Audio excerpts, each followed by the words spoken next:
이 순서입니다. 네, 정가빈 이사장님, 아까 실장님 앞에 좀 나와주시기 바라겠습니다. 마이크가 있으면 앉으셔서 하셔도 되고요. 나가시는 게 좋겠어요? 그 실장님도 아까 누구시죠? 아까 같이 나오셔서 말씀해. 예. 그 이사장님, 예. 그 교직원 공제 이제 의결 기구를 보니까요, 운영위원회에서 다 결정을 하는 것이죠? 7인 운영위원회에서. 운영위원회. 그렇죠? 7인 운영위원회. 뭘 선정하는데? 아니, 모든 결정, 임원 선출이라든가 사업 운영 계획, 세부 계획, 이렇게 의결하는 것으로 제가 되어 있는 것으로 알고 있는데요. 우리가, 첫째는, 운영위원회. 그 인사에 관한 것은 인사추천위원회를 거치고 운영위원회를 거쳐서 교육부 장관이 임명하게 돼 있고요. 그 다음에 이 같은 경우는 그래서 또 대의원대회가 최종 의결 기관인 대의원대회가 있으니까 거기서 하고 그랬어요. 아니, 제가 핵심은 그 사업 운영 세부 계획과 관련된 최종 의결을 운영위원회에서 하는 것으로 되어 있는데 맞습니까? 최종, 그 전부 심사해서 대의원대회 승인을 받아야 되죠. 아니, 그러니까 대의원대 승인 받는데 최종 결정은 운영위원회에서 하는 거 아니겠습니까? 맞잖아요. 이거 잘못됐습니까, 자료가? 그래. 야, 그래. 예, 그러면 앞서 설명할 때 그 K호텔 재개발과 관련해서 최종 결정은 운영위원회에서 하는 것이죠. 맞습니까? 첫째는 제주 호텔도 별도의 법인이기 때문에 거기서 결정하고 그 다음에 우리가 예산 지원하는 문제라든가 이제 그런 부분은 우리가 본회에서 하죠.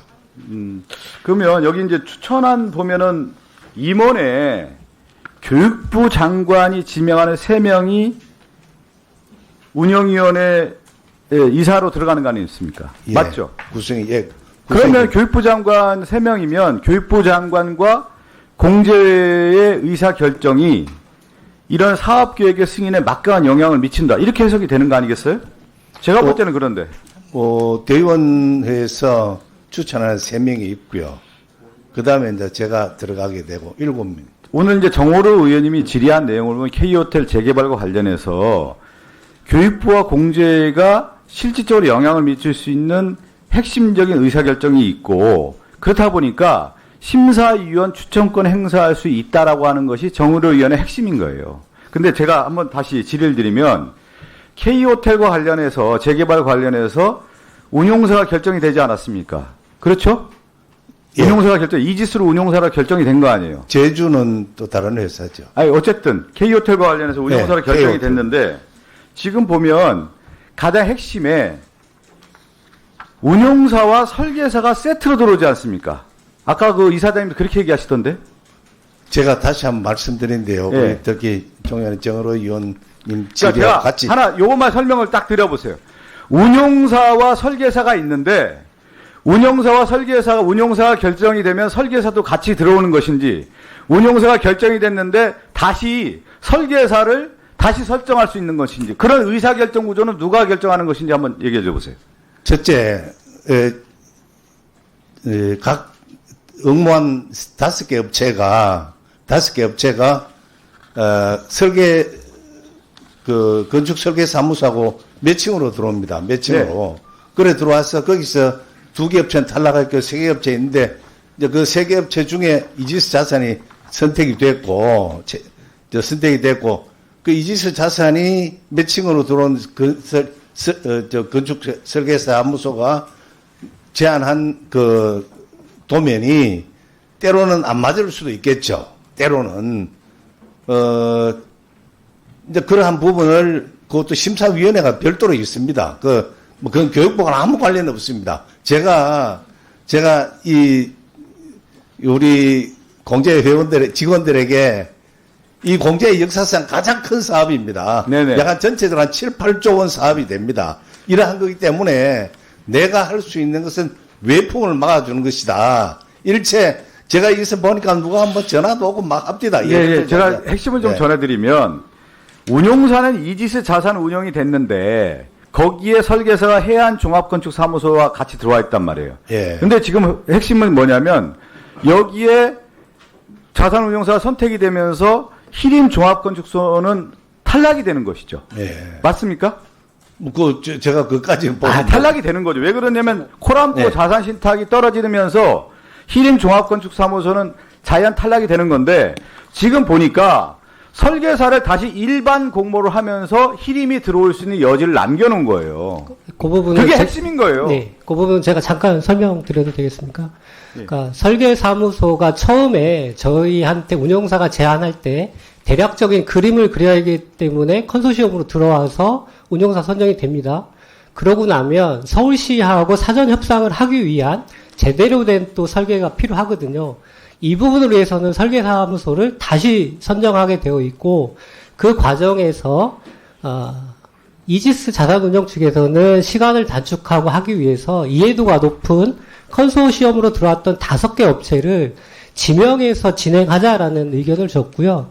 그 중에 히림은 다른 데하고 같이 했었는데 다시 들어오기 싫다라고 해서 빠졌고 그러다 보니까 3개 업체만 이지스하고 설계 지명을 하면 들어오겠다라는 말이 있어서 그렇게 되면 질적인 문제나 사업의 그 말들이 나올 수 있어서 저희가 그러면 일반 경쟁으로 돌려서 설계사무를 선정하자라고 한 거고요. 우리 실장님 얘기를 잘하셨는데 네. 그럼 히림이 안 하겠다는 거 아니에요. 네. 그런데 9월 25일 날 사무, 해안, 히림 등 5개사 설계 공모 현장 설명을 해요. 네. 그러니까 히림을 아까 얘기한 것처럼 기본적으로 탈락된 구조였는데 그 구조 하에서 일반 공모로 다시 설계사를 진행하면서 설계 공모에 있어서 현장 설명을 5개사를 했는데 그 히림이 들어왔다는 거예요. 제가 다시 돌아오면 의사결정 구조화에서 공제와 교육부가 참여할 수 있고 심사주권을 행사할 수 있는 여지가 있기 때문에 이 부분에 상당히 의심스러운 부분이 있다.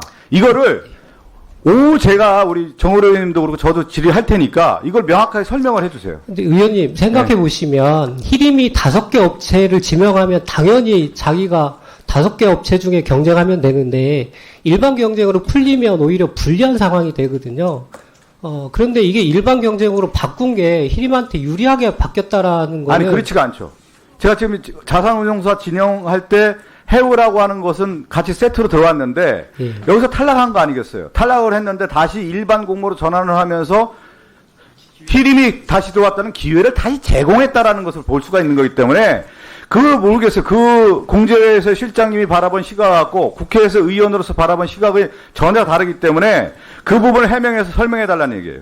지금 여기서 논란을 할 필요가 없이 오후에 설명을 좀 해주십시오. 저희는 오히려 더 공정하게 하기 위해서 열어줬다라고 생각을 하는 부분이고요. 오히려 히림이 5개 지금 업체 중에 우리 지명이 실장님 됐다면 히림이라는 회사는 김건희 여사와 관련된 코바나 콘텐츠 후원업체이면서 모든 지금 공사에 혜택을 받고 있는 건축사무소예요. 그런 가운데 지금 고원 K호텔 재개발과 관련된 건축사무소로서 들어왔다라고 하는 거에 대해서 누가 의심을 안 할 수가 있겠어요. 거기에 대해 특히 공제와 교육부에서 후보 추천 심사권에 대한 그 강력한 행사를 할 수 있고 제가 운영위원회에서 최종 결정권이 있다고 하잖아요. 그럼 교육부 장관이 추천했고 이 부분에 대한 설명이 있어야 되기 때문에 지금 여기서보다는 오후에 확실하게 그걸 설명을 좀 해주세요. 네. 네, 알겠습니다. 우리 정승인 이사장님 좀 앞으로 나와주시겠습니까? 예. 이사장님 뭐 이제 그 상임위원장도 하시고 우리 구조를 잘 아시잖아요. 이제 질의를 좀 하겠습니다.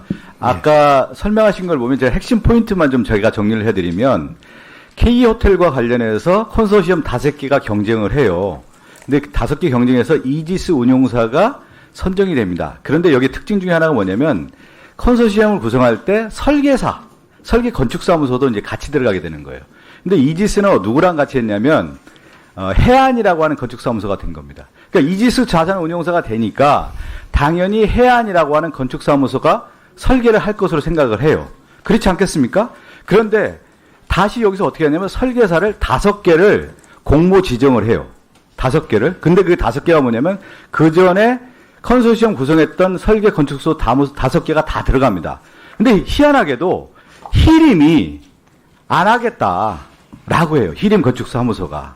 근데 다시 그러니까 안 하니까 어떻게 되냐면 일반 공모로 5개 다 들어와서 경쟁하자 이렇게 된 거예요. 그러니까 히림은 자발적으로 안 하겠다고 하는데 일반 공모를 돌려서 히림까지도 다시 공모하는 절차를 밟으니까 이건 상당히 의심스럽다는 거고 의사결정 구조화에서 공제라든가 교육부가 영향을 미칠 수 있는 운영의 구성이 있기 때문에 이지스가 심사추천위원회를 구성을 하지만 이 심사추천위원회 구성에 있어서 교육부라든가 공제가 영향을 미칠 수 있다. 이게 이제 핵심인 거고요. 이사장님 이해하셨습니까? 제가 설명을 드린 거예요. 예.